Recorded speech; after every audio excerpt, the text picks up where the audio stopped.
The year is 334 BC. The known world lies in the shadow of a single, terrifying superpower, the Persian Empire. Its wealth is limitless, its armies vast. Against this titan stands a young king from the mountainous backwaters of Macedonia. He's barely 20 years old. To his enemies, he's a reckless boy. To history, he will become a god. This is the story of Alexander the Great.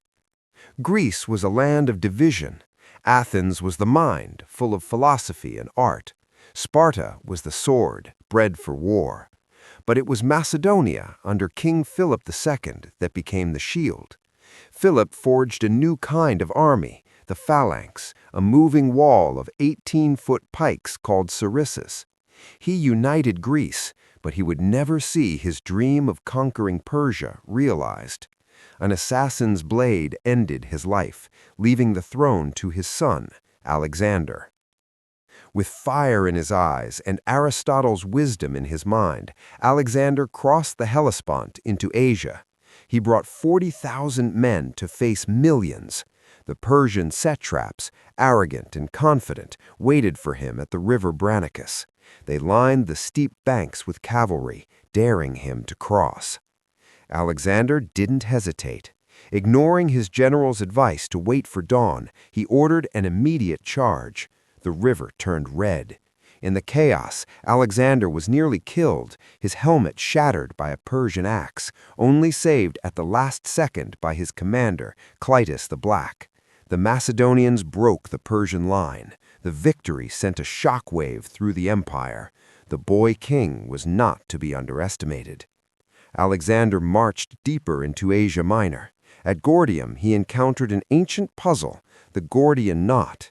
Legends said whoever untied it would rule Asia. Alexander didn't pick at the threads. He drew his sword and sliced it in half. Brute force met destiny.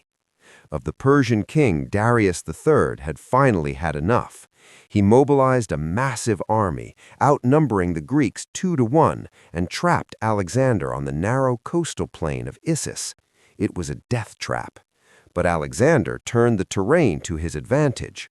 Spotting a weakness, he led his elite companion cavalry in a thunderous charge straight at Darius. The King of Kings panicked. Darius turned his chariot and fled, leaving his army and his own family behind. Alexander controlled the land, but Persia controlled the sea. To neutralize their navy, he had to take their bases. The island city of Tyre refused to surrender.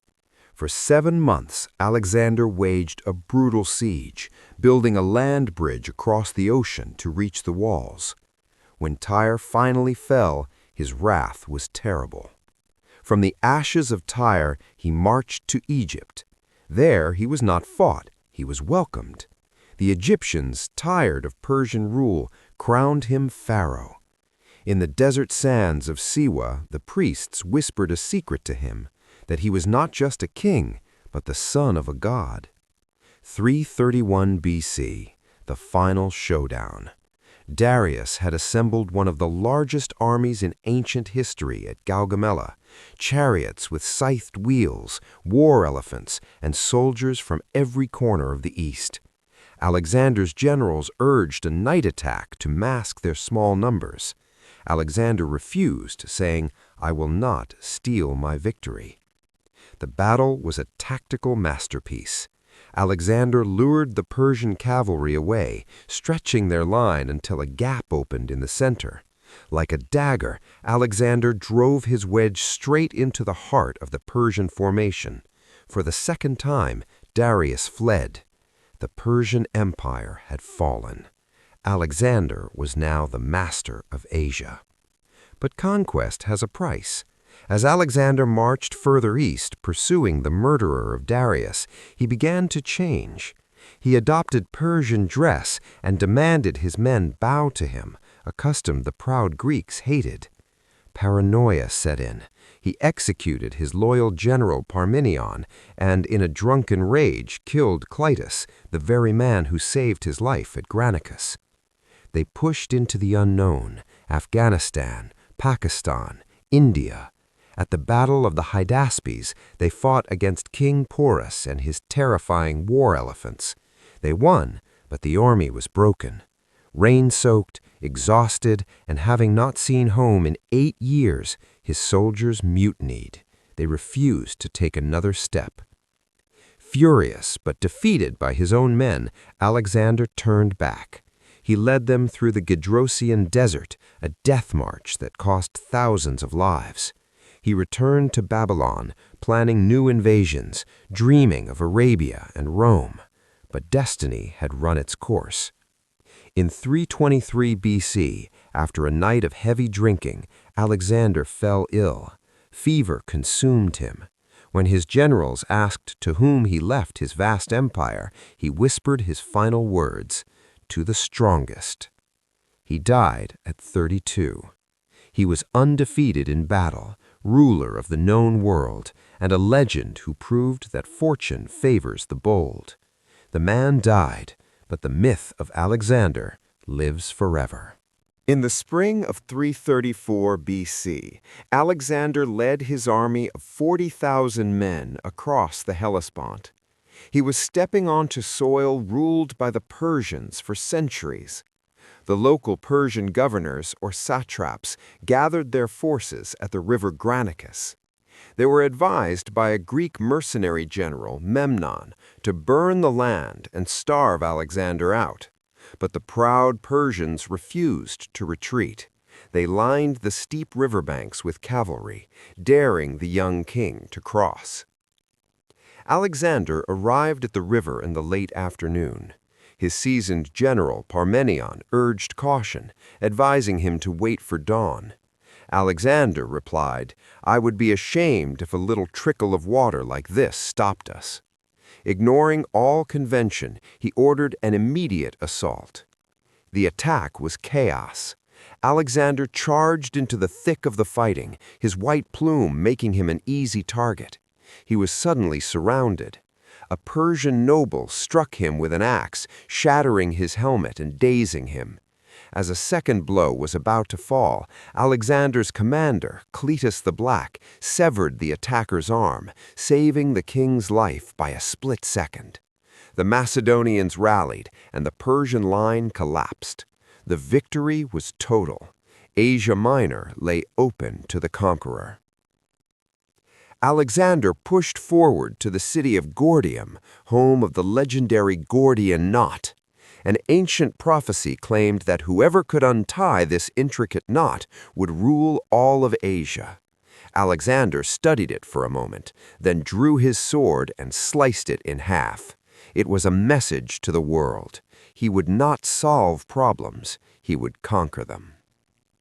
By 333 BC, the Persian king, Darius III, realized this was no mere border raid. He assembled a massive army, numbering over 100,000, including his elite immortals. He marched behind Alexander's lines, cutting off his supply route and forcing him to fight on the narrow coastal plain of Issus. Darius thought he had trapped the Greeks. He was wrong. The narrow battlefield prevented Darius from using his overwhelming numbers. Alexander led his elite companion cavalry on the right wing. Seeing a gap in the Persian line, he launched a terrifying wedge formation charge straight at the Persian king.